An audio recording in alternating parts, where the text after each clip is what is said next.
최악의 경제 여건에 금융시장이 수직 낙하한 한 주였는데요. 이 가운데도 신제품으로 주목을 받은 기업이 있는가 하면 실적이 아닌 다른 일로 궁지에 몰린 기업도 있었습니다. 지난 한 주 기업계 사정은 어땠는지 기업 기상도를 통해 살펴보시죠. 김종수 기자입니다. 한 주 기업 뉴스 리뷰 주간 기업 기상도입니다. 지난주 돋보였던 기업은 어디였고 또 악재에 부딪혀 흔들거렸던 기업은 어디였을지 살펴보러 지금 출발합니다. 먼저 맑은 기업입니다. 유럽에서 첫 약품 판매 허가를 받아낸 삼성바이오에피스입니다. 삼성의 차세대 주력 사업 중 하나는 바이오 헬스고 그중 제약도 한 자리를 차지합니다. 바이오 복제약을 만드는 게 이 회사의 주업인데요. 관절염 치료제 베네팔리가 유럽에서 첫 판매 허가를 얻어 유럽 31개 나라에서 팔 수 있게 됐습니다. 복제약이긴 하지만 빠른 성과인데요. 고한승 사장님, 몇 년 후 신약 개발도 기대할 수 있을까요? 이번엔 짜장면 짬뽕으로 주가가 크게 웃은 농심, 오뚜기입니다. 라면 업계 1위, 2위인 두 회사, 고급 짜장면에서 성과 내더니 지난해 말부터는 중국집 사장님들 걱정할 짬뽕 신제품을 불티나게 팔고 있죠. 증권가에선 불황에도 불구하고 이긴을 전망이라며 목표 주가 올리기 한창입니다. 덕분에 증시가 엉망인데도 농심의 주가는 주중에 처음 50만 원을 넘었고요. 지난달 초 100만 원 조금 넘던 오뚜기는 130만 원 선을 뚫었습니다. 제대로 만든 제품은 불황 속에 비싸게 나와도 팔리게 마련입니다. 이제 흐림 기업으로 넘어갑니다. 소속 대만 출신 가수 문제로 궁지에 몰린 JYP 엔터테인먼트, 이번 주 첫 흐림 기업입니다. 지난주부터 연예계 한 뉴스는 단연 대만 국기 흔들었다는 이유로 공격받은 걸그룹 트와이스의 대만인 멤버 쯔위 관련 소식이죠. 중국 쪽에서 비난이 쏟아지자 쯔위와 JYP를 이끄는 박진영 씨가 사과를 했는데 이게 또 문제가 됐습니다.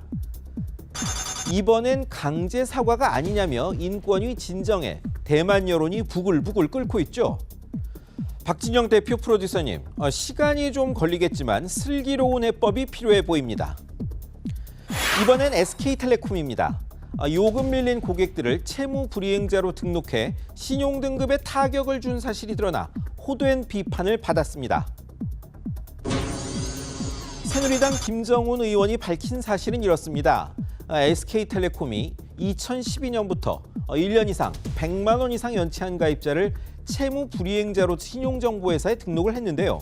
신용등급 실제 떨어진 사람이 11,000명이 넘습니다. 이렇게 되면 금융거래 잘 안 되고요. 한 번 등록되면 7년 갑니다. 또 해제돼도 5년간 기록이 남습니다. 꼭 그렇게 해야 할 것도 아닌데요. SK텔레콤 쪽 이야기는 이렇습니다. 법보다 우리가 훨씬 완화된 겁니다. 미성년자 장애인 같은 취약계층은 또 그 조건을 하더라도 우리가 그렇게 조치는 안 하고 있는. 그런데 논란이 커지자 중단하겠다고 해서 체면을 구겼습니다. 장동현 사장님, 불법은 아닙니다만 썩 좋아 보이지는 않으시죠? 이번엔 부산 이랜드 두 그룹입니다. 두 회사 시장에서 혹시 어려운 게 아니냐는 관측이 강하게 일었습니다. 두 회사는 부인하며 진화에 나섰습니다.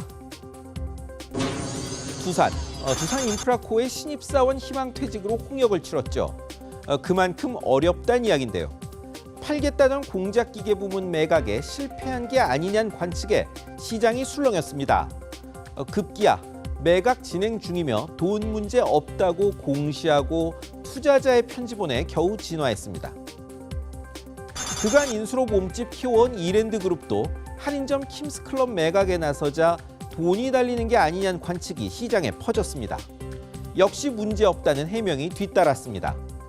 시장과의 소통은 중요합니다만 실적으로 보여줘야 한다는 건 두 그룹 경영진 모두 잘 아실 겁니다. 이번엔 포스코입니다. 자타공인 세계 최고 철강사인 이 회사가 창사 이래 첫 적자를 볼 것 같습니다. 투자의 기재 워런 버핏도 최고라던 이 회사, 2010년엔 순이익이 4조 2천억 원이었습니다. 그런데 해마다 급감하더니 지난해는 손실 낼 것이 확실시됩니다. 3천억 원 선이란 전망인데요.